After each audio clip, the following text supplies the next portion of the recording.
Ser uma muito boa noite, porque vindo até aqui com essa chuva, nós vamos realmente fazer uma conversa muito boa. Então, eu gostaria já de chamar os nossos convidados de hoje para esse nosso segundo encontro, né?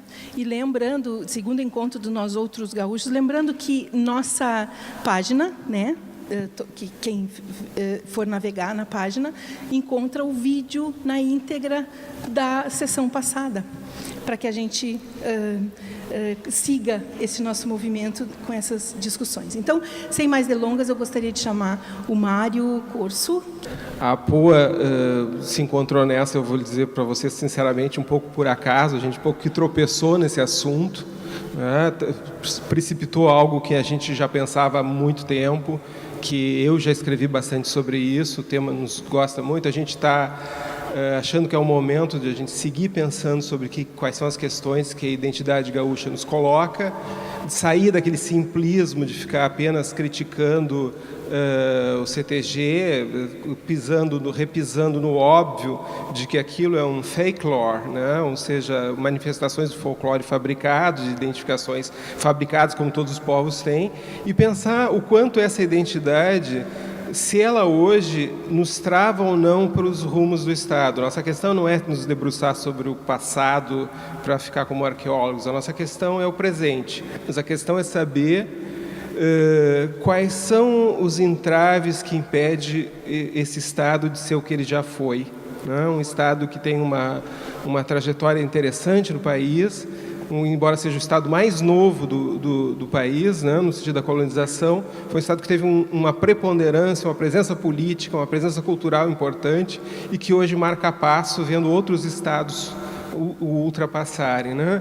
E um Estado que a gente sente uma espécie de estagnação cultural, uma estagnação política, uma falta de estadistas, uma falta de pensamento. Então, a questão de pensar a identidade gaúcha hoje é para ver se o que nós pensamos sobre nós mesmos não esteja, de alguma forma, nos travando para a gente se reinventar. Então, bom, então era isso. Vamos ao debate de hoje. Começando com a professora Maria Ivone. A proposição que me foi endereçada era de trazer, digamos assim, algumas questões que eu desenvolvo no meu trabalho artístico e também enquanto pesquisadora, né, e que envolvem a cidade de Porto Alegre. Então, nós estamos aqui com esse vídeo, que é, na realidade, uma parte reduzida, digamos, de uma instalação que foi mostrada no ano passado, retrasado, na Sala Farion.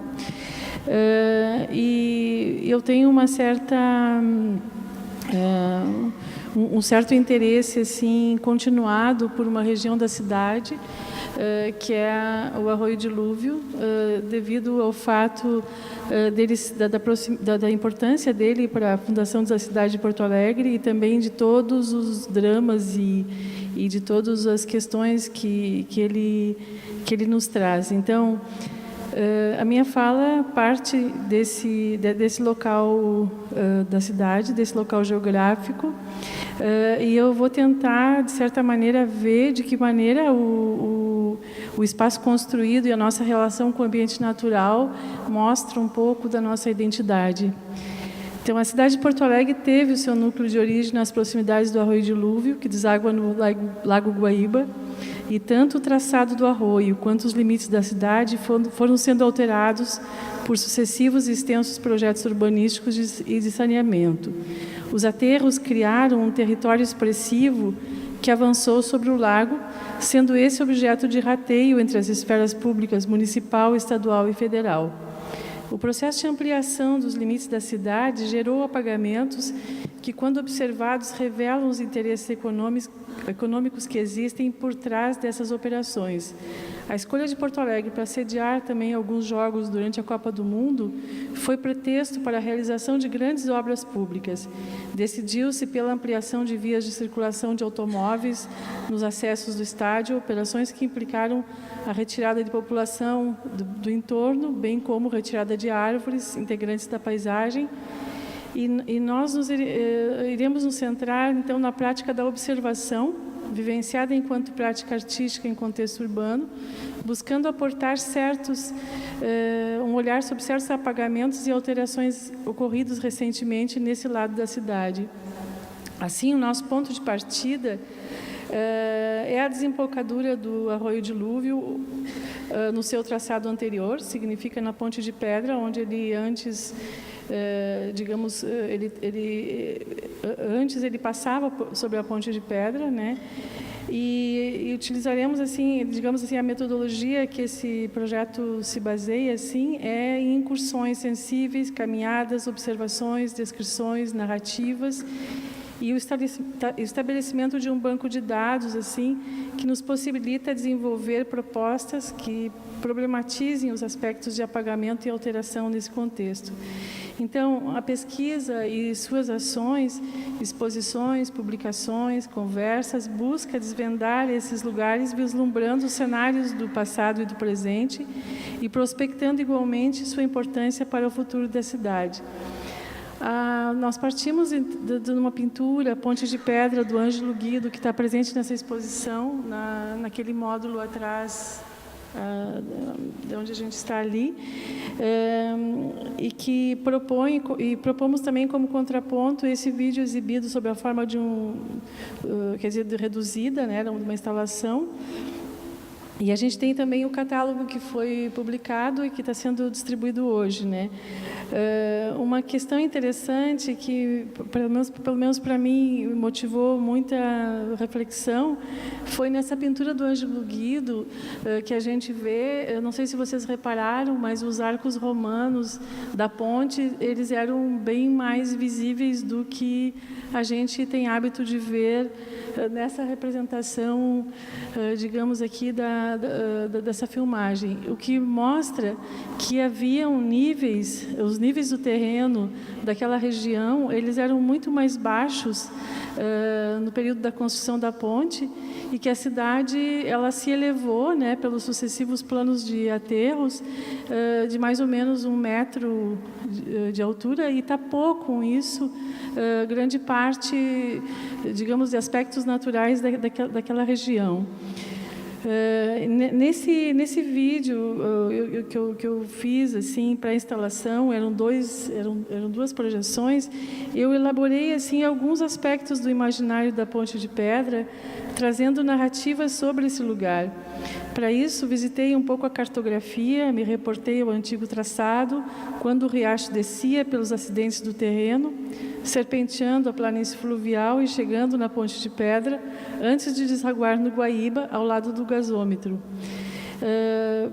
Tem toda uma série de datas que eu não vou entrar em questão, mas só para dizer que a ponte foi erguida em 1825, né, a primeira ponte de madeira, e depois em 1848 ela foi substituída pela ponte que iniciada o processo da Ponte de Pedra, demorou 30 anos, foi utilizado mão de obra escrava para fazer. Então aquelas bases que estão encobertas da ponte carregam assim o testemunho, né, de uma parte importante da nossa história, no sentido da ocupação e também dos conflitos digamos, das implicações que isso teve culturalmente ou socialmente. E essas obras realizadas em Porto Alegre no século XIX, século XX e continuadas no século XXI, elas alteraram a morfologia da cidade no embate com suas características naturais de planície fluvial. Então, esse processo de observação, ele busca conter o avanço das águas. Então, os aterros da orla, a canalização do arroio se destacaram como grandes intervenções que desenham o sítio urbano de Porto Alegre, escondendo aspectos da paisagem presente nas origens da cidade. Eu estava comentando da pintura do Ângelo Guido, atrás daquela pintura da Ponte de Pedra, nós descobrimos na Pinacoteca que havia uma outra pintura feita no verso, né, que mostrava uma paisagem natural deslumbrante. E aquilo me fez pensar muito sobre esse embate entre natureza e cultura, né, e sobre como, de certa maneira, essa pintura nos instigava a pensar nisso. A gente viu também que a história de Porto Alegre ela é marcada pelas suas diferentes matrizes de colonização, significa, sei lá, ela tinha ocupação do ambiente pelos açorianos, teve depois, quer dizer, pelos portugueses, depois pelos açorianos. Ao mesmo tempo, as imigrações que vieram, cada qual imprimiram grandes traços na cidade. É marcante a gente observar, por exemplo, a presença da cultura alemã na cidade, em todos os prédios imponentes, tipo Santander, Tumeleiro, Hotel Majestic, todos têm a mão do Widerspan, né, que é um arquiteto importante para a cidade. Mas, ao mesmo tempo, a gente vê que essa projeção, digamos, modeladora, que veio da influência dessas culturas imigrantes, ela também não sofreu um processo de apagamento ao longo do tempo, quando a gente observa incongruências assim, entre certos edifícios e o seu entorno. E, para citar, talvez, uma das incongruências mais visíveis é o próprio viaduto da Conceição ali, que vai sair ao lado do prédio do Widerspan, na Tumeleiro, que está mais ou menos 3 metros do prédio e que cortou completamente aquela possibilidade daquela ambiência urbana, né? E também provocou um apagamento. A gente não sabe que prédio era aquele. E ali eram os escritórios da Estação Férrea do Rio Grande do Sul. Então, significa que esses projetos urbanísticos que vieram se sobrepondo, eles vieram sempre num regime de violência muito forte com relação à paisagem pré-existente. E a gente percebe, por exemplo, no caso do dilúvio, se a gente for caminhar, hoje mesmo, eu conversando com meus alunos, nós fizemos uma caminhada na segunda-feira, saímos do Instituto de Artes e fomos até a ponte do Arroio Dilúvio. Não sei se alguém esteve por lá agora e viu, mas eles esvaziaram o lago para limpar, e com isso a gente tem a raríssima oportunidade de ver as bases da ponte com as pedras que ficam encobertas durante o período, digamos, onde o lugar está restaurado. Então, essa caminhada foi bem importante, porque a gente pôde ver também que a cidade está toda cheia de marcas, digamos, dessa presença do rio invisível, do rio recoberto, que foi desviado, né, quando foi feita a retificação do arroio. E, ao mesmo tempo, é como se essas zonas fantasmas, assim, essas camadas, assim, ficassem testemunhando algum incômodo na cidade, assim, mas ao mesmo tempo não com uma indexação suficiente para que a gente possa se posicionar diante dessa ideia. Por exemplo, onde antes havia uma encosta de morro, se abriu a passagem para o imponente viaduto, né, que é o viaduto Otávio Rocha, no centro da cidade. Ao mesmo tempo, essa via escavada, ela criou espaço para a Avenida Borges de Medeiros, que vai ligar a zona do centro à zona sul. A construção desse viaduto, ela é muito rica, assim, ela tem uma série de imagens. Ela foi um projeto de uma envergadura importantíssima, né? E ele durou também 20 anos, quer dizer, 20 anos não, durou 8 anos para ser feito. E tem todo um processo assim, e quando ele veio para a cidade, ele veio como uma grande obra assim de qualificação urbana, e ao mesmo tempo deu margens, digamos, impulso para que outras obras se sucedessem, né, que é toda a parte do aterro ali, do aterro vocês conhecem o Pão dos Pobres ali tinha uma enseada, né, enorme que vinha do gasômetro do centro da cidade e ia até lá o Beira-Rio. O Beira-Rio está construído sobre área de aterro. Então, nós temos 2/3 da cidade de Porto Alegre construída sobre território criado artificialmente, e parece que existe uma naturalização desse processo, né? E a gente perde, digamos, essa oportunidade de pensar nesse processo de construção da cidade, entre esse embate, no embate entre ambiente natural e ambiente construído, e essa projeção também dos desejos, né, de como de que cidade desejamos, de que cidade queremos.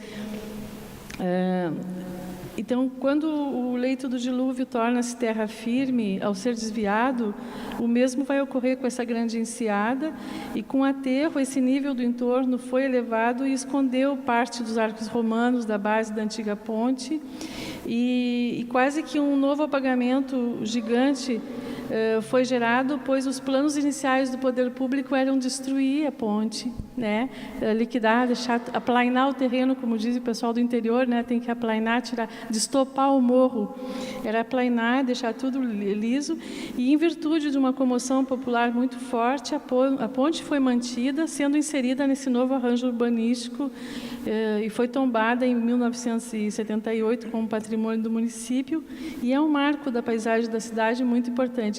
Mas mesmo tombada, vejamos o seguinte, mesmo tombada, não impediu assim de que ela fosse inundada em 1 metro, o que para um prédio, para uma questão tombada, é uma coisa um pouco estranha, uma medida um pouco estranha.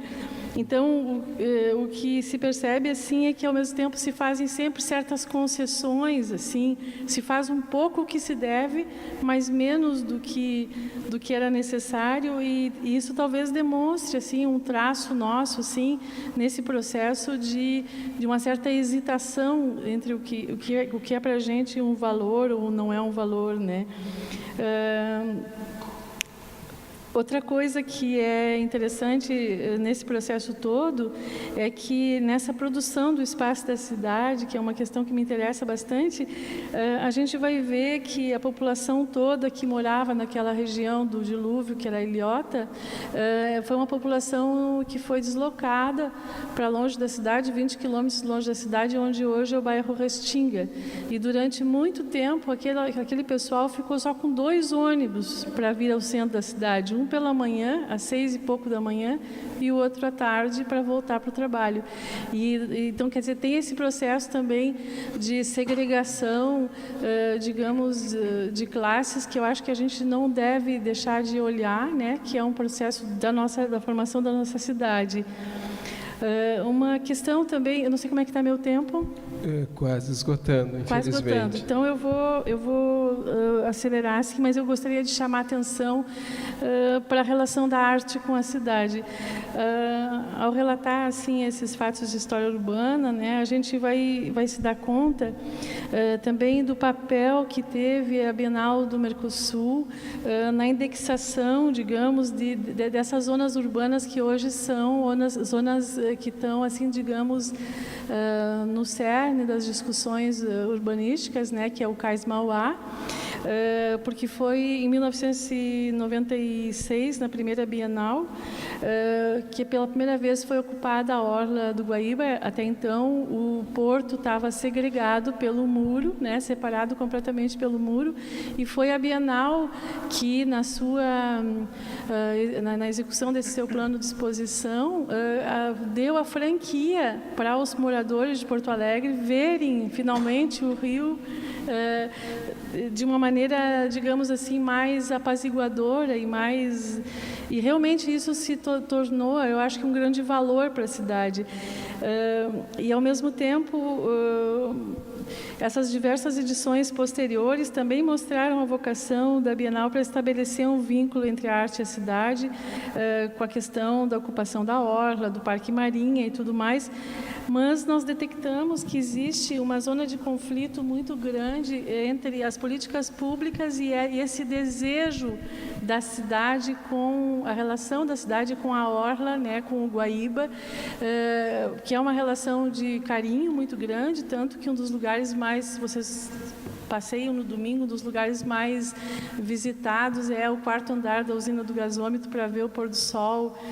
Digamos assim, é um lugar importantíssimo para as pessoas de todas as camadas de renda e de todas as classes, e é muito, muito importante. Então, hoje, os embates que nós presenciamos revelam esses interesses antagônicos, né? E que eles são interesses que já estão na cidade desde muito tempo, dos que defendem uma cidade globalizada, espetacularizada e consumível, né?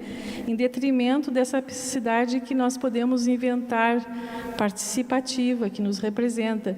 Então, a gente vê a pressão por uma cidade do consumo, seguindo um modelo assim, internacional, Barcelona, Buenos Aires, entre outros, e vemos especificamente, no caso do Cais Mauá, o embate sobre o uso e o destino dos espaços públicos da cidade. É como se a gente tivesse esquecido de que isso é área de aterro, criada para ser área pública, pelo bem público, e que atualmente, no caso, está sendo repassada à iniciativa privada sob a forma onerosa durante 25 anos, né? Então, seria necessário a gente, talvez, refletir na nossa questão da identidade gaúcha para pensar o dissenso como possibilidade de criar formas de viver a cidade e de outras tantas possibilidades que só serão possíveis se houver um espaço de ação e uma zona de resistência suficientemente forte para se contrapor a essa tendência de uma mundialização, né?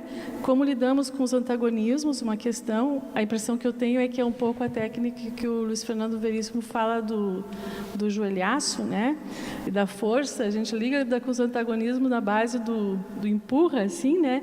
Como uma expressão regional, né? Marcada por essa ideia de que o dissenso, no nosso caso, o dissenso ele é sempre polar, né? É um ou outro, é sempre um embate, numa zona de embate, né?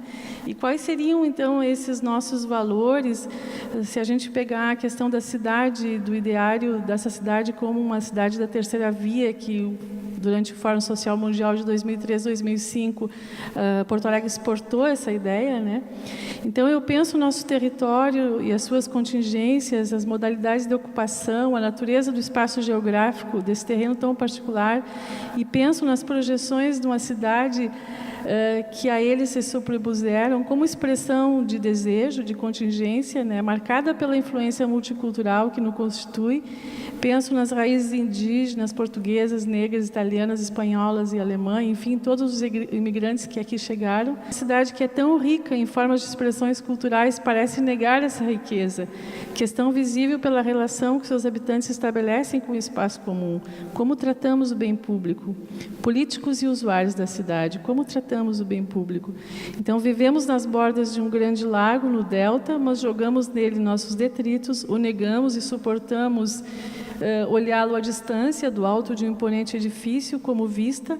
Temos uma relação conflituosa com a água, mas eu penso nas projeções dessa cidade que se sobrepuseram à planície fluvial e alagadiça, como expressões de contingência e desejo, pois Porto Alegre guarda as marcas e cicatrizes das modificações pela qual passou, processos que produziram apagamentos, que geraram paisagens e ambiências e incongruências, como as que encontramos no cotidiano da capital. Não tem um dia que eu não pense em nossa cidade, a começar pela Ponte de Pedra. Maria Ivone, eu estou amando te ouvir, mas... Vou encerrar aqui. Um minuto, então. Menos de um minuto. Um minuto, de verdade. Não, nós menos de um minuto. 15, lembra? Tá. Então... Eu só vou encerrar, então, detectando, né, que a nossa cidade atualmente, como ela está impraticável, ela favorece o entorpecimento crítico, pois essas operações de apagamento, ao se multiplicarem, multiplicam e impossibilitam que tenhamos uma ancoragem simbólica a partir da cidade física, dos seus pontos de interesse e de seus monumentos. Tá, super obrigado, desculpe, querida, mas eu queria até te ouvir mais, porque na discussão prévia que a gente fez, precisava avançar mais para entender o quanto essas reflexões dela nos colocam muito claro o quanto Porto Alegre é uma cidade contra o Rio. Eu acho que esse amor que ela fala, eu acho um amor muito platônico, muito tímido. Eu acho que a gente tem uma dificuldade de fazer qualquer coisa na orla, a gente briga com a orla, né? E eu acho que é uma questão muito mais de Porto Alegre, uma questão do Rio Grande do Sul, uma identidade muito apegada à terra e ignorando o rio, ignorando o mar de dentro, o maior lago, um dos maiores lagos de água doce do mundo, que a gente não consegue, digamos assim, usá-lo, né? O valor que está no mar, né? A gente vai à praia, pensa o mar, não pensa o lago de dentro. Bom, O Bruno vai nos trazer uma contribuição no sentido óbvio, né? A gente, quando pensa o Rio Grande, costuma pensar o Rio Grande quando chegaram aqui os paulistas, né? Ou seja, ali se fundou. O Rio Grande do Sul é, de fato, fundado pelos paulistas, mas nessa ideia de como se não tivesse ninguém aqui, como se fosse um grande deserto, né, que as pessoas foram só chegando. Então, a presença do Bruno é também para tentar pensar esse resgate do que sobrou, né, da presença indígena no Rio Grande do Sul. O Rio Grande do Sul, se tem um dos grandes esqueletos no armário de violência, é a destruição dos 7 povos, né, um genocídio, uma coisa... Bom, enfim, Bruno, é contigo isso. Então, boa noite a todos. Então, primeiro dizer que eu sou indígena, sou caingangue, e a minha fala é um pouco da comunidade indígena para cá, né? Ela é um caminho inverso, né? Então, trazer um pouco assim como é que nós, enquanto indígena, também vivemos a sociedade, né? Porque os indígenas são muito acostumados a ser vistos, né? Muitas vezes como objeto, né? E a gente quer se colocar também como um sujeito, né? A gente não é simplesmente objeto da história, mas sim um sujeito que também construiu história e que por muito tempo ela também foi e continua sendo negada. Então eu venho falando um pouco desse ponto. Eu sou professor de História, eu trabalho no Instituto Estadual de Educação Indígena, que a gente... foi uma luta de 12 anos e esse ano a gente está com ele em funcionamento. Então eu sou professor de História nesse instituto e procuro trabalhar como professor de História, mostrando para os jovens caingangue, né, que a história ela tem um outro lado que não é contada, né, e que muitas vezes nossos alunos que estão no instituto, eles vieram de uma escola não indígena, onde a escola ela apagou sua história. Então, a escola nas comunidades indígenas, desde a sua implantação, ela tem essa função de apagamento da memória indígena e, muito especial, a sua língua, né? Então, contar para esses jovens, discutir com eles, fazer uma reflexão, de maneira que eles compreendam que, antes da chegada dos não indígenas no Brasil, no Estado aqui, já tinha muitos povos indígenas, né?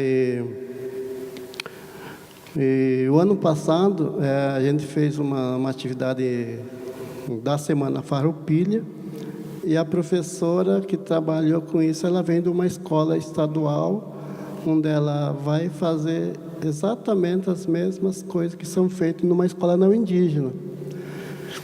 Então é nesse momento que a gente faz a reflexão para dizer que o quanto as comunidades indígenas, os povos indígenas, têm contribuído para essa sociedade, né?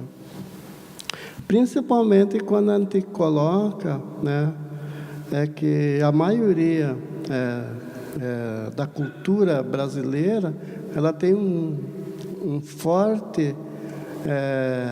forte raiz nas culturas indígenas e depois nas afro, né? Então ela está muito forte nesse sentido.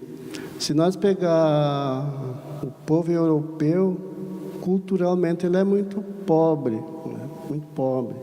Enquanto se nós pegar a cultura brasileira é muito rica, né? E essa riqueza ela precisa ser trabalhada, ela precisa colocar para que os nossos jovens conheçam ela.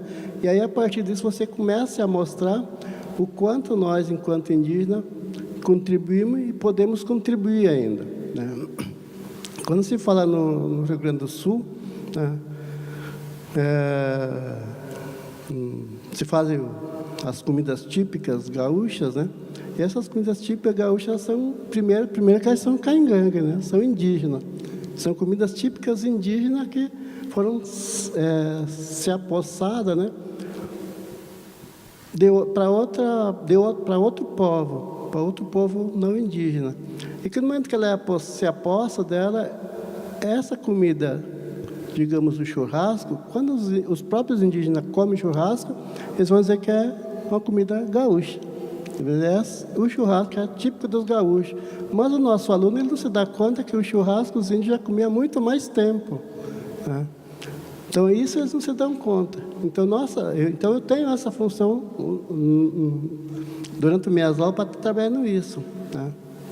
Se nós pegar uma outra comida que é muito típica indígena, que é a mandioca, né? A mandioca, se nós pegar o milho, né?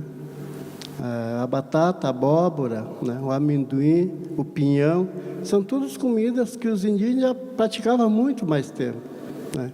Então, quando a gente vai falar da culinária rio-grandense, os nossos alunos indígenas vão dizer que não, essas são comidas típicas do nosso estado que foram desenvolvidas. Mas eles não estão se dando conta que essa contribuição é indígena, né? E quando você faz essa leitura com nossos alunos indígenas, a gente começa a perceber o quanto a gente tem uma história negada, né? E o quanto a nossa história é muito mais antiga do que a história que foi construída aqui. Ela é muito mais antiga. E essa negação faz com que nossos indígenas, eles imaginem e pensam que eles não contribuíram com nada e que não sabem nada.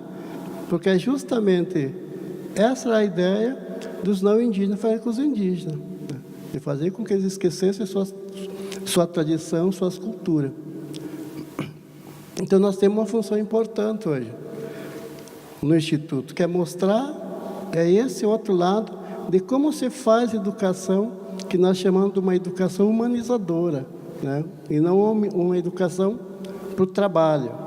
Porque hoje se faz, as escolas faz muito, é formar mão de obra, né? Então, a gente procura fazer isso de maneira que a gente não está negando a escolha do aluno, a gente está negando a escolha do jovem indígena. A gente está dizendo para ele que ele pode escolher o caminho que ele quiser, mas ele precisa conhecer isso. Mas outras coisas que acontecem nas nossas histórias, né? Acontece no século XIX, o branqueamento da população brasileira. E os caingangues não são diferentes disso, né?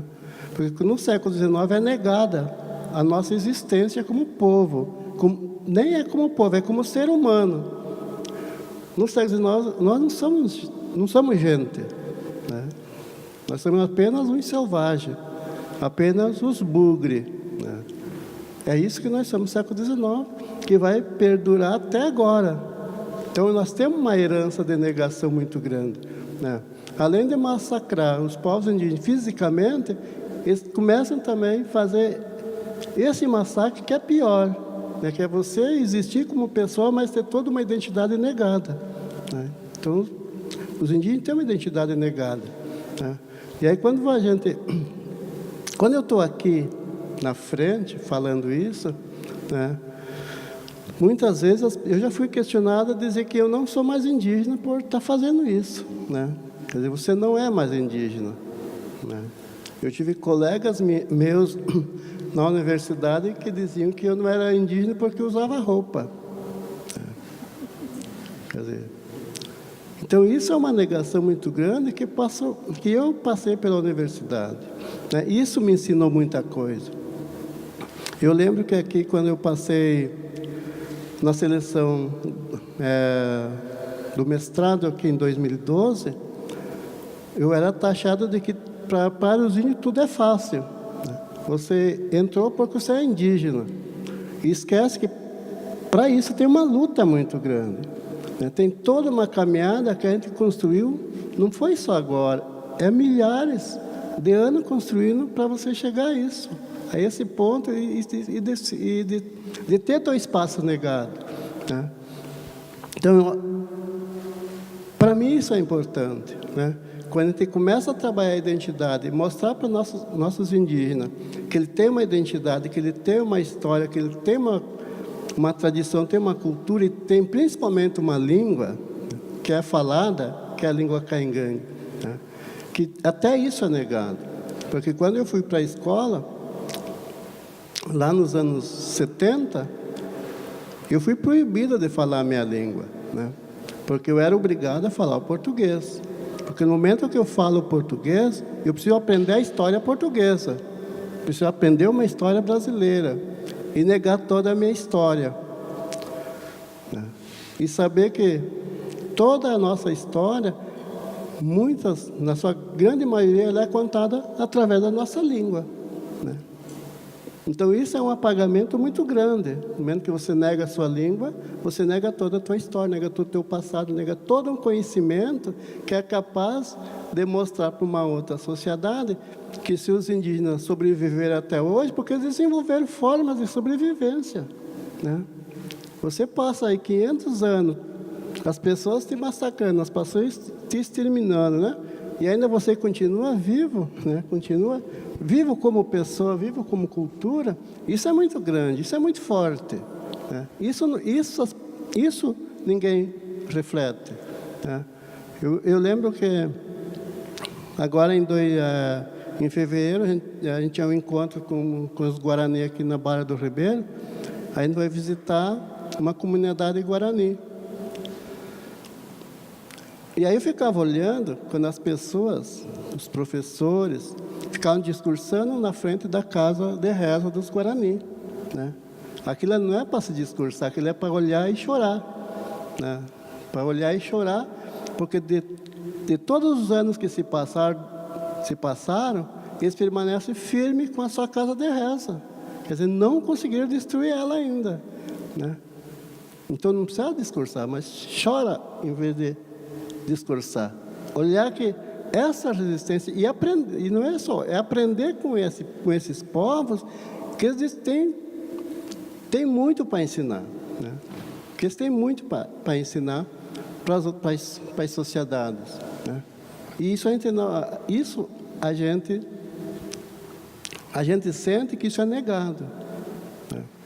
Eu participei de um evento o ano passado em São Carlos, na Federal de São Carlos, onde vários alunos indígenas apresentaram um trabalho nos grupos, e no final do evento a discussão era para ver onde é que vai se encaixar o conhecimento indígena. Se era na antropologia, se era na sociologia, se era na filosofia, se era na pedagogia. Aonde se encaixa o conhecimento indígena? Quer dizer, Carlos, tu está dentro de uma universidade e ainda pensando nisso, né? Conhecimento indígena não se encaixa em nenhuma dessas aí. Conhecimento indígena ele não fica em caixinhas. Ele é contínuo e permanente. Como é que você dentro da universidade vai dizer que, então vamos pôr na filosofia, na sociologia? Aí, novamente, nós estamos caindo num erro muito grande que estão as nossas escolas hoje. Quer dizer, essa discussão precisa ser feita. E quando você faz isso,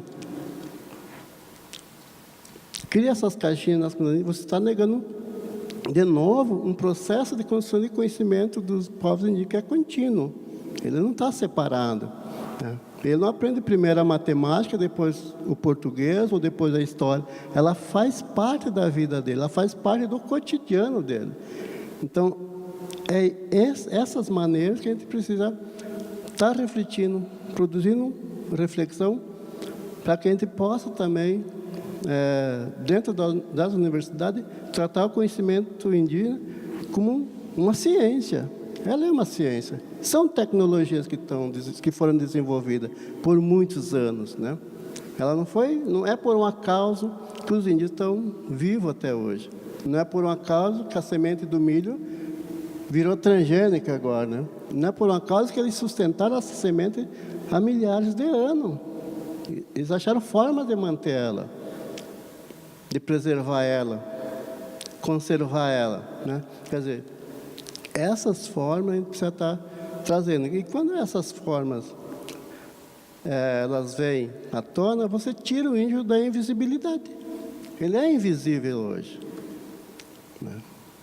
As pessoas não conseguem enxergar o indígena com essa forma. Ele é simplesmente um ser invisível, onde qualquer um atropela, qualquer um passa por cima, né? O conhecimento dele não tem importância, né? Você vai numa sala de aula, o que tem importância na sala de aula hoje são conhecimentos europeus, porque a maioria dos autores que a gente trabalha são pensadores que constroem um pensamento na Europa olhando para o outro mundo, olhando para outra sociedade. E a gente não consegue construir um pensamento olhando daqui para a Europa, né? É essas reflexões que a gente está fazendo. Não é só lá no Instituto que a gente tem que fazer isso. Nós temos um Instituto de Ensino Médio, né? Onde eu, além de ser professor, eu sou coordenador pedagógico da escola. Então, essa conversa que a gente está tendo aqui, ela passa pelos professores, que a maioria dos professores que trabalham com a gente, eles são não indígenas. E o Instituto está no município de São Valério, que é um município que tem a predominância alemã, né? E que são professores que têm um vício de uma escola que quer construir esse mesmo vício na escola que nós estamos construindo. Eu tenho essa felicidade de dizer isso, que nossos professores eles se sentem muito à vontade para construir. Essa é a primeira regra, vocês estão aqui para construir. Precisam construir conhecimento. Vocês vão conseguir conhecimento a partir desses indígenas que estão aqui, que falam 2 línguas, né? Eles já nascem logo aos 3 anos, já estão falando 2 línguas, falando caingangue e falando guarani. Então, eles têm uma facilidade de transitar muito rápido em 2 culturas totalmente diferentes. Eles transitam muito fácil. E aí, como é que um professor que só fala uma língua, que é portuguesa, vai trabalhar com essas crianças, com esses jovens, que transitam muito mais rápido na cultura deles do que eles transitam na cultura indígena, né? E uma forma de você fazer isso é apagar a língua dele. Quer dizer, como eu não consigo transitar no teu mundo, eu apago a tua língua. Você vai falar a minha língua, você vai falar junto comigo. Então, essa é uma forma, né, que foi usada há muito tempo e continua muito forte acontecendo isso, né? De muitas vezes, o professor não indígena se negar a falar uma palavra. Eu falo para eles, se vocês falar uma palavra por dia, até o final do ano letivo, vocês já estão falando mais de 100 palavras, né? Porque quando eu vou para trabalhar numa escola não indígena, nada está escrito em caingangue para me ler em caingangue. Eu preciso aprender a falar português, escrever em português, né?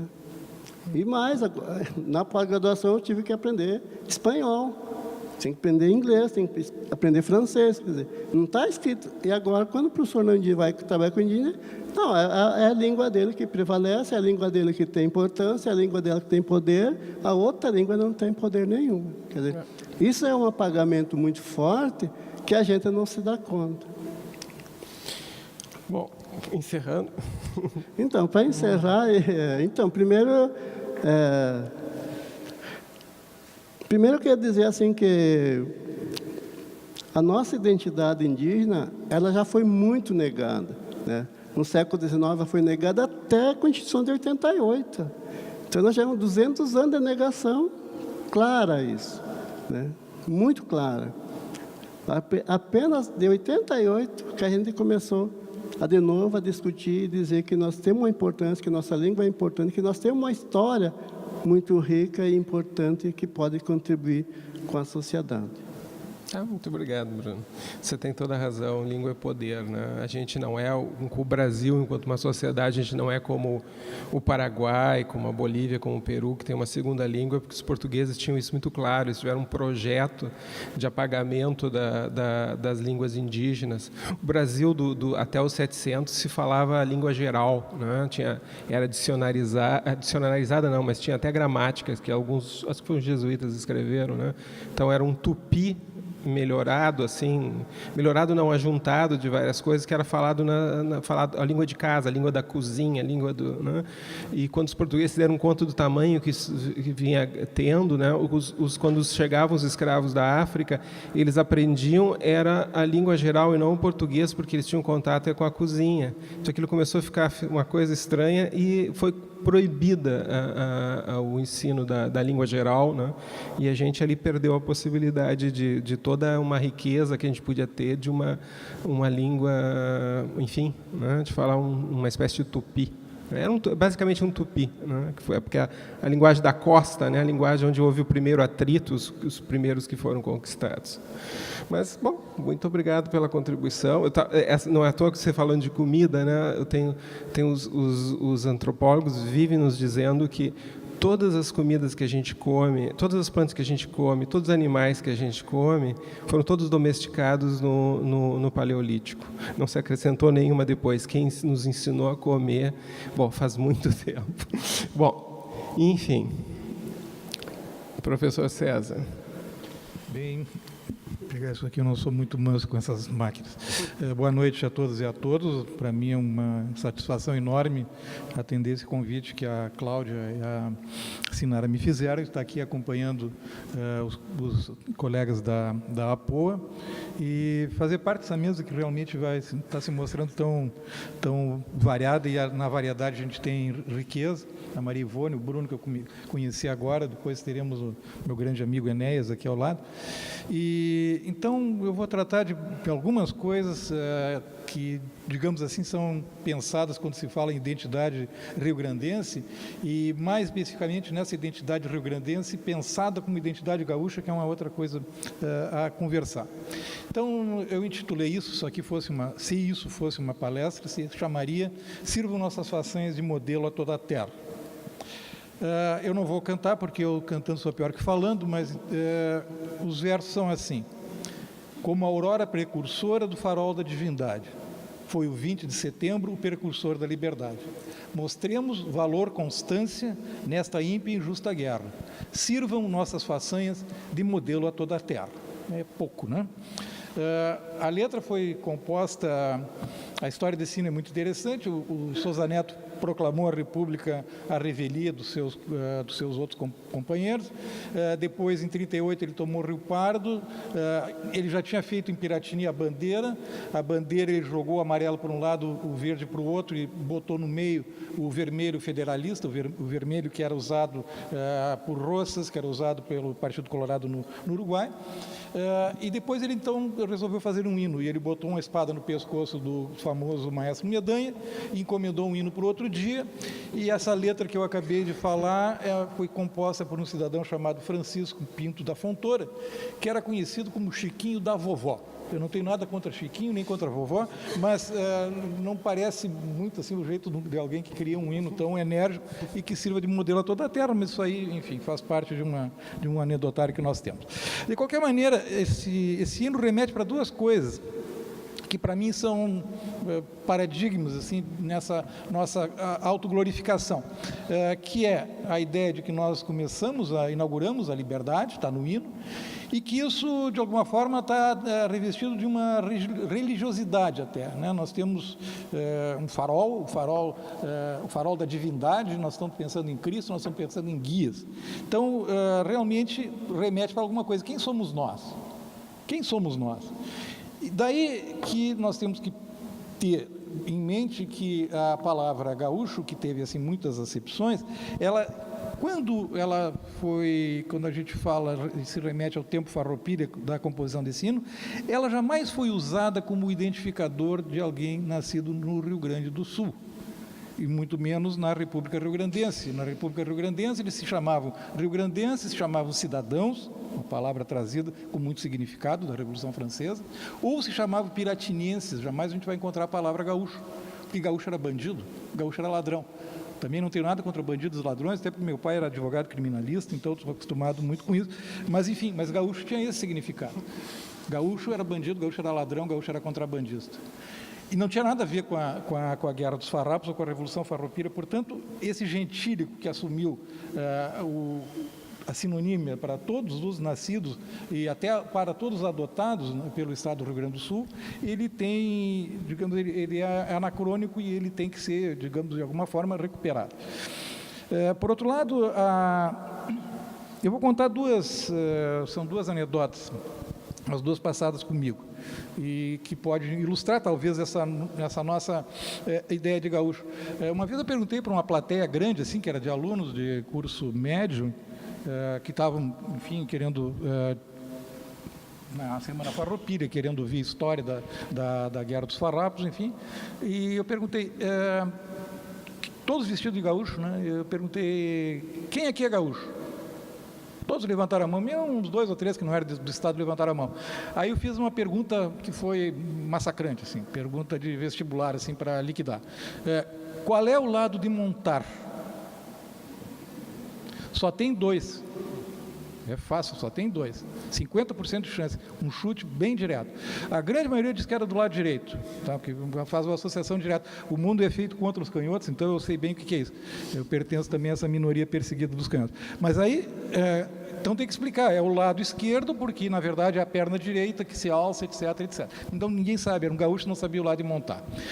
Aí, invertendo um pouco, comentando um desfile farroupilha na televisão, que até isso eu já fiz, 4 horas de desfile, né? E o primeiro desfile que teve realmente carnavalizado, porque foram os carnavalescos de Porto Alegre que fizeram os carros alegóricos, e homenageava todas as etnias que tinham formado, né, o Rio Grande do Sul, e veio o carro representando os colonos alemães. Vestido de agricultores, não sei lá como é que imaginaram esses colonos alemães, tinham umas chopanas, umas coisas assim, e vinham cantando. Vinham cantando em alemão. Eu não falo alemão, lamentavelmente não tenho essa facilidade para línguas, enfim. Mas eu conhecia, eu estava cantando uma música conhecida, mas eu não podia conhecer aquela música se eu, enfim, não tinha contato com aquela cultura. Então, o Cláudio Brito, que era o que dirigia o programa de TV, me perguntou: o que o senhor está achando, professor, dessa versão em alemão do canto alegretense? Aí, não, estou achando muito bonito, acho que realmente, eu acho que vai...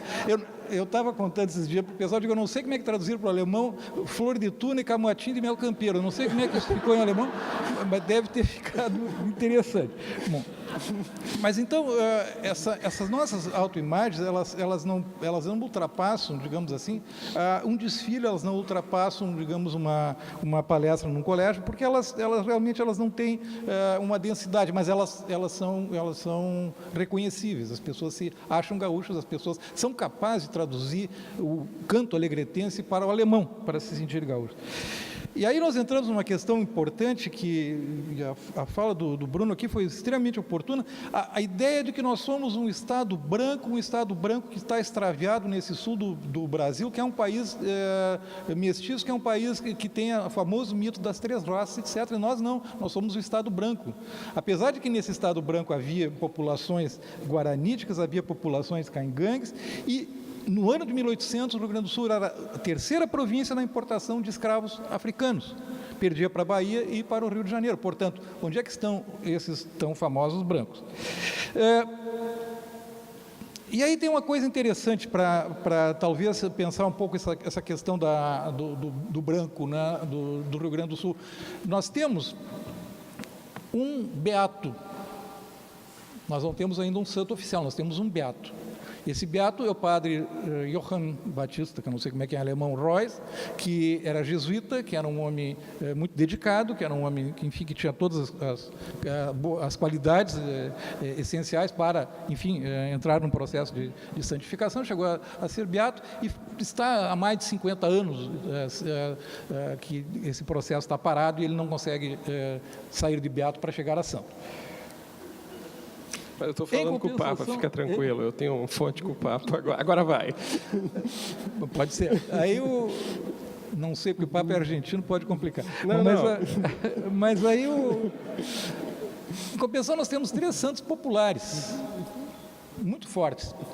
Um é o Cepete Araju, que é um guarani missioneiro, que representou a cristandade, que, na sua opinião, estava sendo perdida, na opinião dos guaranis, estava sendo conspurcada por portugueses e espanhóis associados para combater o Cepete Araju.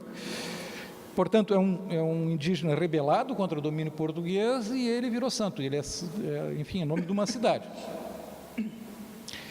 Nós temos um santo que é um escravo, um santo negro, um escravo de uma estância, um campeiro, e tão importante esse santo que ele desbancou um santo dos mais importantes de todos, que é o Santo Antônio. Santo Antônio é o santo que acha todas as coisas, e ele foi desbancado aqui pelo negrinho do pastoreio. Então nós temos um santo que é negro, nós temos um santo indígena e um santo negro. E mais, nós temos uma santa, e a nossa santa é a Maria Degolada, que é uma prostituta. Tá? Então nós, brancos civilizados europeus, na verdade santificamos os indígenas, santificamos os escravos, santificamos as prostitutas.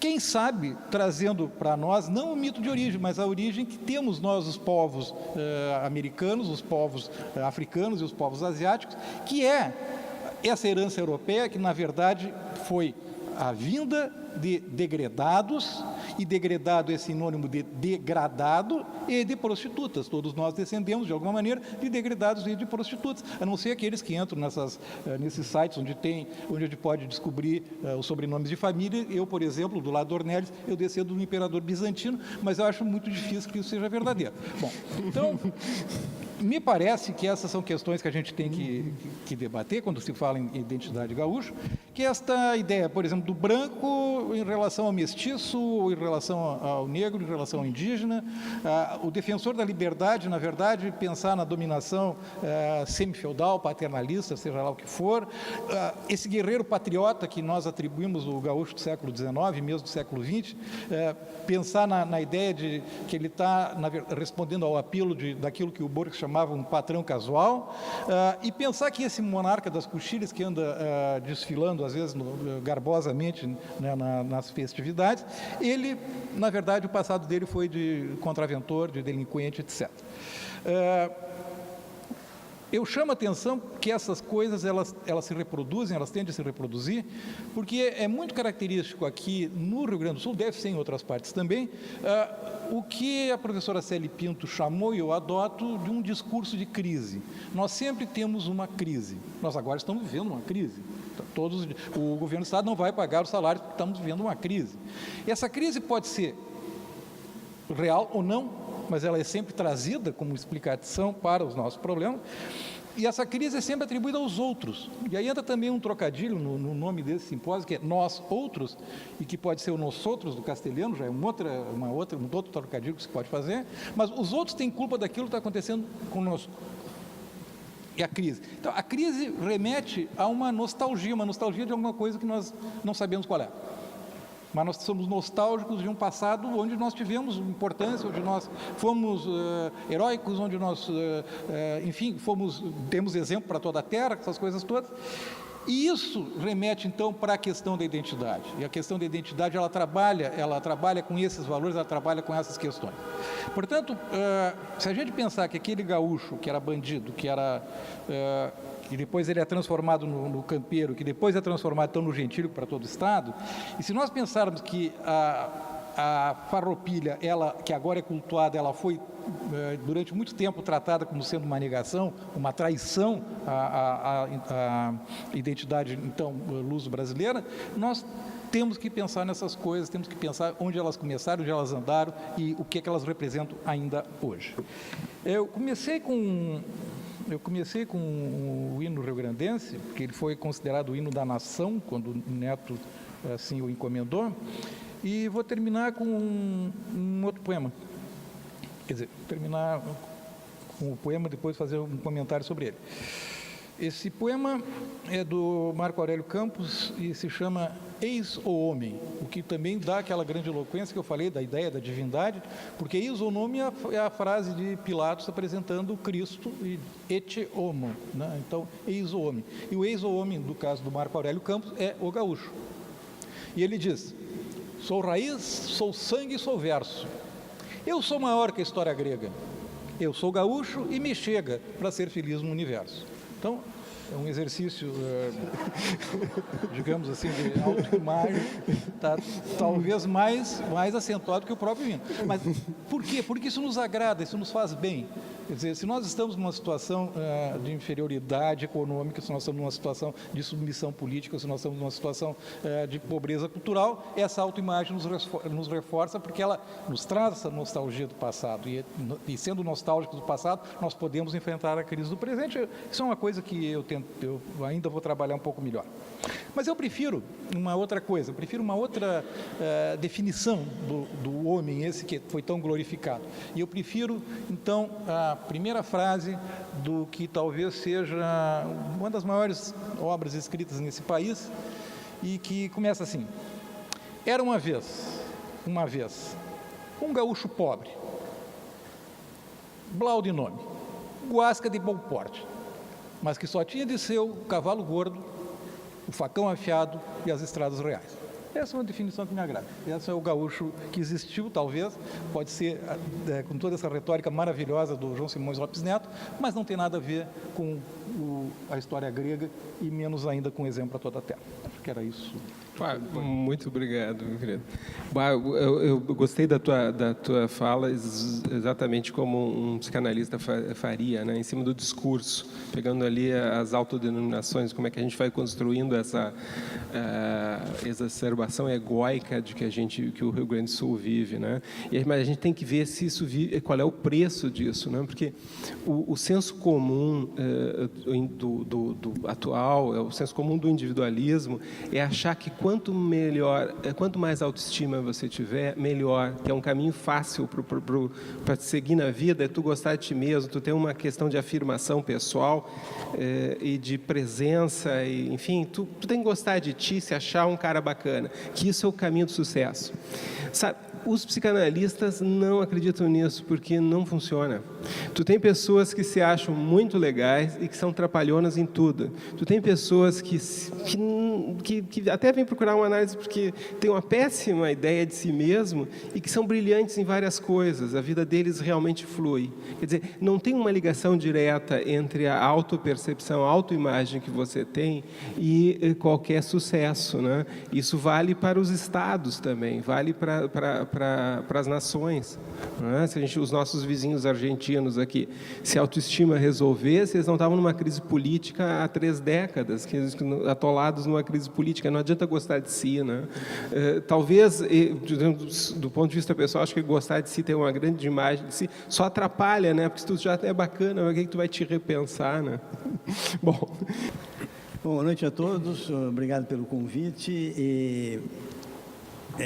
Eu vou tentar dizer alguma coisa aqui, um pouco dialogando com os colegas que falaram brilhantemente, né?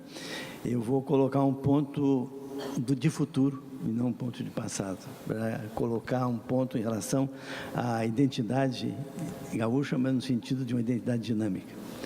A ideia que eu queria trazer aqui para todos, né? Acho que eu vou falar de pé, porque assim olha todo mundo. Que é o seguinte, né? Nós estamos numa realidade hoje de transformação muito profunda da sociedade, não apenas brasileira, não apenas americana, não apenas chinesa, mas do mundo, né? E isso eu gostaria de trazer para cá, para colocar mais um problema para nós gaúchos aqui, né? E no entanto, ver se as nossas façanhas são possíveis. Bom, nós estamos hoje numa realidade de transformação geopolítica e geoeconômica de alta profundidade, né? Eu vou começar pelo lado econômico, só para pontuar um pouco essa situação. A ideia é a seguinte, quer dizer, nós estamos numa realidade que é financeira. O mundo todo é financeiro, né? E tudo funciona pelo lado das finanças. E nesse sentido de tudo funciona pelo lado das finanças, quer dizer, nós não podemos pensar que a economia, que a sociedade é a produção, etc. e tal. Não, não é apenas isso. Finanças é aquilo que domina o mundo de hoje. E por outro lado, né? Existe uma outra questão, que é a transformação. Nós estamos saindo de uma segunda revolução industrial para uma terceira revolução industrial. Essa terceira revolução industrial é uma revolução que se centra basicamente na tecnologia informática, as novas tecnologias de comunicação e informação, né? Então, eu estou colocando isso para mostrar como esse mundo vai mudar radicalmente. Então, a pergunta imediata é a seguinte: o que é a cultura gaúcha? O que nós gaúchos, o que vamos fazer com isso que vai vindo por aí? Então, nesse sentido, a questão do capital financeiro, a questão das indústrias, as novas indústrias de tecnologia e comunicação, né, vão transformando a sociedade numa situação um pouco mais grave ainda, que é o seguinte: nós estamos hoje numa sociedade que é mundializada. Eu não sei se tem ideia de o que é uma sociedade mundializada. A sociedade mundializada é uma sociedade que passa por dentro dos Estados nacionais, passa por dentro dos territórios nacionais, ou seja, está em toda parte. Então, nós estamos atravessados por essa mundialização. Então, nesse sentido, nós estamos atravessados pela mundialização, isso vai nos colocar problemas de todas as ordens, né? Quer dizer, significa que, ao mesmo tempo, nós estamos em toda parte e não estamos em lugar nenhum, né? Então, essa realidade, ela é extremamente profunda, na medida em que isso vai colocar para o Rio Grande do Sul, né, e que coloca para o Brasil, para todos os países, mas para nós, basicamente, que somos daqui, né, problema de como é que nós vamos enfrentar essa realidade. Bom, eu queria colocar esse pano de fundo, pano geoeconômico, mas tem também um pano geopolítico. Quer dizer, nós vimos de uma hegemonia americana muito intensa, né, depois da Segunda Guerra Mundial, depois da Guerra Fria. Os americanos, depois da queda da União Soviética, se transformaram, obviamente, na total hegemonia absoluta, vamos dizer assim, né? E nós temos hoje, né, uma nova realidade, que é esse confronto geopolítico entre Estados Unidos e China, né? E nesse confronto existe algo que alguns países, o Brasil, a Índia, a Rússia, etc., pode dar algum pitaco, né? Mas na realidade nós estamos numa situação outra, aonde os Estados Unidos são um país que atua sobre o imediato, quer dizer, jogam tudo em cima do curto prazo, né? Enquanto que a China é aquele país que fica lá olhando. Bom, vamos daqui. Eu vejo o que o Zhou Enlai disse, né? A ideia da Revolução Francesa é uma ideia muito nova, só tem 250 anos, né? Então, quer dizer, é um país que joga no outro nível, joga noutra área. Então, esses dois fatores, o geopolítico e o geoeconômico, estão entrando aqui na nossa realidade. E eu acho que é isso que vamos dizer, pode nos sacudir, né? Ou seja, não quer dizer que vai, mas pode nos sacudir. Bom, e então, essa mudança é muito profunda, né? Porque ela é uma mudança profunda na economia, ela é uma mudança profunda na política, ela é uma mudança profunda na cultura, e aí joga em cima do que nós estamos discutindo aqui, que eu achei brilhante o que vocês disseram, né? Como é que nós vamos responder a essa situação, né? E joga muito profundo numa mudança da civilização. Nós estamos num momento histórico, a meu ver, né, de grave situação de mutação. E o que nós decidimos, o que nós fizermos, vai ser fundamental nesse processo. Bom, então, o que eu estou querendo dizer é o seguinte: as condições novas de geopolítica, as condições novas de geoeconomia vão e trazem um desafio para nós todos. Esse desafio é que eu acho que nós temos que enfrentar. Como? Bom, se eu soubesse, né, eu estaria muito bem colocado no mundo inteiro, mas é uma pergunta que vai servir para todos nós, né? Ou seja, a resposta, a meu ver, ela tem que ser estratégica, né? Ou seja, nós temos que reagir diante disso aí, com todas as características que nós temos, mas nós temos que atuar em relação a isso que vem. Ora, é bem aquela história assim, ó, que todo mundo sabe, é uma anedota muito fácil, que é aquela seguinte, quer dizer, essa anedota é contada de várias maneiras. Por exemplo, a que eu sei era a seguinte: o pessoal de Cachoeirinha estava discutindo a situação da crise de Cachoeirinha e disse: bom, o que nós vamos fazer? Aí um disse: bom, quem sabe nós declaramos guerra aos Estados Unidos. Aí o cara assim: é uma boa ideia, mas e se eles aceitarem? Né? Quer dizer, é um pouco isso. Mas o que significa isso que eu estou dizendo? Significa o seguinte, que nós temos que entender o que vem por aí, para tudo que vocês contaram seja importante nós respondermos diante disso que vem. Como vier, bom, aí nós vamos ver. Não, o bicho não é tão feio quanto o pinto. O pinto é que é o problema. Então, a questão é a seguinte, né? Quer dizer, a resposta tem que ser estratégica, ao meu ver. A primeira coisa que nós temos que fazer é entender o que está vindo. Entender o que está na realidade. E é como se nós fizéssemos que nem o pessoal de Cachoeirinha. Vamos ver o que os Estados Unidos vai fazer, ou no caso, que nós estamos colocando assim, o mundo, a terceira revolução industrial e esse conflito geopolítico, como é que nós vamos atuar em relação a isso? E nós temos que entender o que é isso. E entender o que é isso significa o quê? Significa como se nós estivéssemos fazendo esse projeto mundial. Ou seja, nós Brasil, nós Estados e Rio Grande do Sul, ou qualquer outro país, mas nós estamos falando de nós aqui, temos que entender o que vai vir nisso aí, para que nós possamos nos adaptar, nos colocar, nos jogar, fazer o lance, etc. Vai, é difícil, né? Me empolgo de vez em quando. Bom, então, eu queria então trazer a questão um pouco para problemas nossos aqui, né? No seguinte sentido, quer dizer, o Rio Grande do Sul, e você sabe muito melhor que eu, né? O Rio Grande do Sul é um estado de fronteira, né? Todas essas questões que já apareceram aí, eu me lembro de uma discussão do Moisés Elinho e do Guilhermino César, um a favor que não tinha, que o Guilhermino dizia, que analisando o contrabando, né? Ele dizia que, na verdade, nós tínhamos uma relação muito profunda com os castelhanos. Enquanto que o Guilhermino César, que era mais do lado português, dizia, não temos nada a ver com esses caras. Bom, o que significa essa história que eu estou colocando? Significa essa história seguinte, quer dizer, como é que nós vamos nos colocar diante dessa modernização? Veja o que eu disse, o capital vai passar não, está passando por toda parte e todos os lugares, né? Então, portanto, está passando nessa realidade de fronteira. Qual é a nossa posição diante desse potencial de fronteira? Nós que conhecemos dois lados. Bom, então nós temos uma situação que me parece interessante, que é o seguinte, quer dizer, como é que nós vamos trabalhar o Rio Grande do Sul em relação a isso? E vamos do Rio Grande do Sul em relação a vários temas, né? Ou seja, econômico, político, cultural, etc. A primeira coisa que eu queria dizer é o seguinte, uma vez eu conversei com um empresário chileno, e esse empresário chileno dizia o seguinte, olha, nós achamos que o Rio Grande do Sul é muito importante, porque nós conhecemos, quer dizer, nós temos capacidade de falar com vocês. Não necessariamente nós temos capacidade de falar com os paulistas, com os cariocas, etc. O que significa isso? Significa que nesse movimento de passagem que a economia vai fazer por aqui, nós podemos ser um dos elementos que possam fazer esse, como os americanos muitas vezes dizem, os ingleses, go between, ou seja, entre os dois, entre o mundo que vem e a parte da América do Sul que está passando aqui. Então, o que eu estou querendo dizer com isso? Se eu estou me expressando bem, eu estou querendo dizer o seguinte, que o Rio Grande do Sul tem uma oportunidade histórica de atuar nesse processo que nós estamos colocando.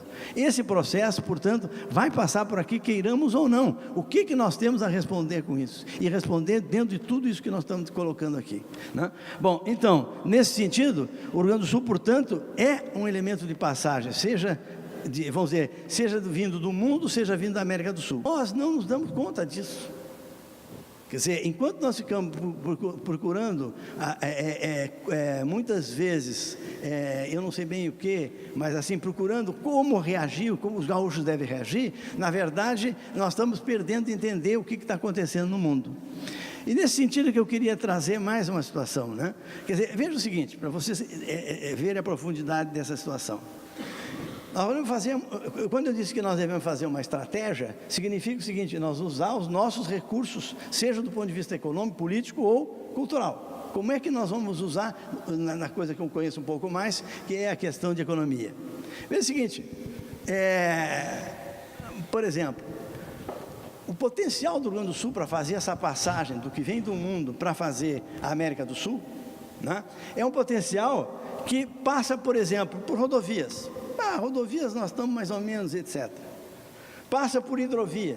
Já se falou aqui que o lago não aparece como importante, né? Ou seja, é dificultoso usar o Lago Guaíba. De outro lado, nós temos lá no fim do Lago Guaíba, unindo com a parte do mar, o Porto de Rio Grande. O que nós vamos fazer com o Porto de Rio Grande? Terceiro ponto. As ferrovias, o que nós vamos fazer? Tem uma ferrovia norte-sul que está parada em São Paulo. Então, o que eu estou querendo colocar com isso? Se nós temos a capacidade de pensar de que é fundamental desenvolver o Rio Grande do Sul, nós teríamos que ter um projeto, uma estratégia para usar esses elementos, esses potenciais que estão aí. Como é que nós usamos esses potenciais? Fazendo um projeto dentro do que está a questão internacional, a questão nacional também. E, então, veja só, nós temos uma problemática, uma possibilidade de infraestrutura como provavelmente nenhum estado tem, para poder fazer fundamentalmente essa ligação que faz pelo Rio Grande do Sul para a América do Sul.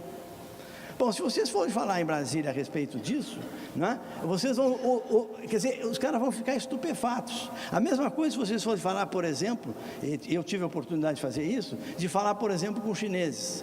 Ou seja, todo mundo pensa o seguinte: bom, o Brasil está aqui, então vamos pegar uma linha que passa por São Paulo e vamos botar na América do Sul.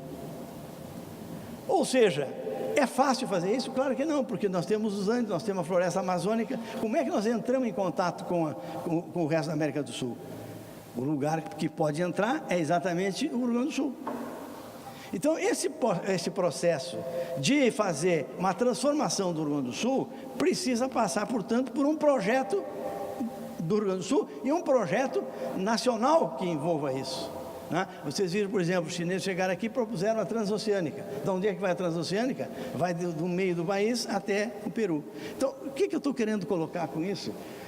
É o seguinte, quer dizer, que o Rio Grande do Sul tem sempre parado naquilo que o César disse, ou seja, está sempre em crise, né? Essa ideia de estar sempre em crise elide a ideia fundamental de pensar o que nós vamos fazer nessa realidade. Então, eu estou querendo colocar o seguinte: a proposta é uma visão estratégica em relação a essa terceira revolução industrial e em relação à geopolítica. E ao mesmo tempo, nós temos que fazer a descoberta daquilo que é o próprio Rio Grande do Sul, que é o que nós estamos tentando fazer aqui, e propondo o quê? Propondo soluções, não só políticas e econômicas, mas soluções culturais.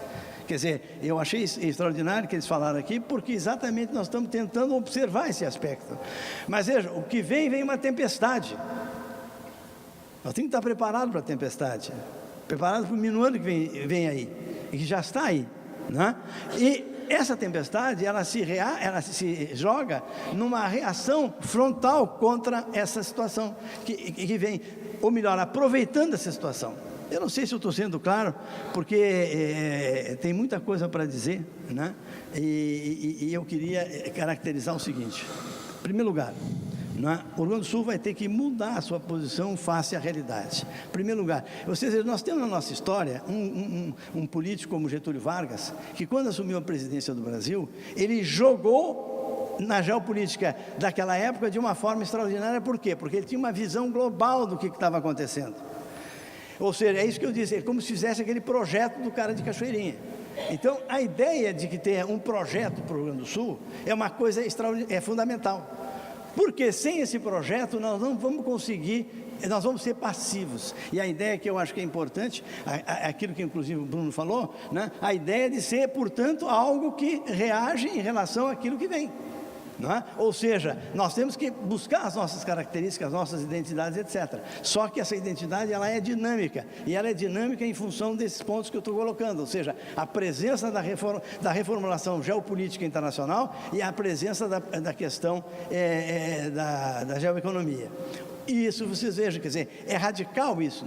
Se vocês pegam os economistas, por exemplo, eles falam na terceira revolução industrial, é exatamente como se nós passamos da economia do vapor, por exemplo, do caso dos trens, etc., para a economia do automóvel, do caminhão, etc. Nós vamos entrar na economia das novas tecnologias de informação. Nós estamos já vivendo isso, né? Como vivendo isso? Através de quê? Através do celular, através da internet, através dessa presença absolutamente inovadora, que é a questão da novas tecnologias de comunicação e informação. Isso não quer dizer não é? Bom ou ruim, isso vai ser assim. Então, essa é a realidade que se impõe para nós colocarmos em face dessa realidade. E nesse sentido é que eu disse, quer dizer, uma pessoa como Getúlio Vargas tinha essa presença capaz de enxergar toda a realidade internacional e nacional, é isso que nós temos que colocar para a nossa...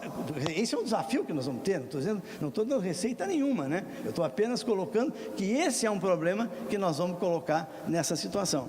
Então, nesse sentido, quando eu falei na questão de infraestrutura, vocês vejam, se o Brasil e o Rio Grande do Sul quiser ser um polo importante nessa transformação mundial que passa pelo Brasil e entra na América do Sul, ou seja, a economia hoje não é nacional, são macro-regiões, né? E que se nós quisermos entrar nessa situação, nós temos que ter um projeto. E esse projeto passa pelos potenciais. No caso do Rio Grande do Sul, passa pelo potencial rodoviário, pelo potencial ferroviário, pelo potencial hidroviário, pelo potencial do porto. Se vocês tiverem uma ideia do que é um porto, né? O porto do Rio Grande do Sul, o porto do Rio Grande é um porto fundamental na América do Sul. Quer dizer, para vocês terem uma ideia, quer dizer, o porto do Rio Grande do Sul, que é um porto de Rio Grande, que é um porto de mar, é um porto que certamente causará muito problema para Buenos Aires, porque Buenos Aires é um porto de rio. Né? Nós temos que negociar, por exemplo, com os uruguaios a questão do porto que os uruguaios têm também, que é um porto de mar. Ou seja, há uma possibilidade de estratégia muito forte nesse país que passa pelo Rio Grande do Sul. E o Rio Grande do Sul tem que ter clareza disso, senão não vai passar por aqui. Né? Quer dizer, quando eu coloquei a questão da transoceânica, que é exatamente isso. Ou seja, a transoceânica, quer dizer, a melhor situação hoje, de logística na América do Sul, por exemplo, de uma empresa chinesa que vai trazer caminhões, é colocar em Porto Alegre. Ou seja, porque passa por aqui e vai para o resto da América do Sul. Se colocar em São Paulo, vai ter grandes dificuldades para entrar no resto da América do Sul, por causa, como eu disse, da cordilheira e por causa também da floresta amazônica. Então, o que eu estou querendo colocar com isso? Estou querendo colocar que existe uma oportunidade histórica de nós alterarmos essa situação. Agora, para nós termos benefício disso, eu acho que todas essas questões colocadas aqui têm que ser colocadas para quem estiver pensando na situação. Ou seja, porque, veja, o Brodel diz uma coisa interessante. O Brodel diz o seguinte: o capitalismo, né, ele tem um conjunto de situações. Ele tem um conjunto econômico, conjunto político, conjunto cultural, conjunto das hierarquias sociais, etc. E esses conjuntos se interrelacionam.